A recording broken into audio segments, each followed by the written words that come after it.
একটা ছোট্ট গ্রামে এক মা ছাগল আর তার ছানা গড়ে তুলেছিল একটা কলার বাগান। তাদের স্বপ্ন ছিল সরল, শান্তিতে বাঁচা, নিজের খাবার নিজে ফলানো। কিন্তু এক দুষ্টু বানর প্রতিদিন গোপনে এসে তাদের কলা চুরি করত।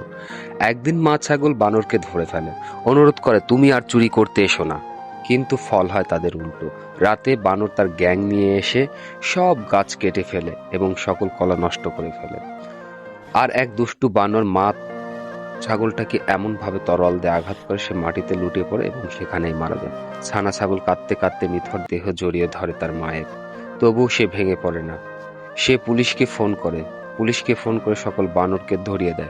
কি হলো বন্ধুরা, তোমরা এমন একটি ছোট্ট কিউট ছাগল ছানার জন্য এখনো লাইক করো নাই, সাবস্ক্রিপশন করো নাই? এমন সুন্দর মজার মজার ভিডিও পেতে অবশ্যই আমাদের চ্যানেলটিকে লাইক, কমেন্ট এবং সাবস্ক্রিপশন করে দাও, আর শেয়ার করে দাও তোমার বন্ধুদের সাথে। ধন্যবাদ। আবার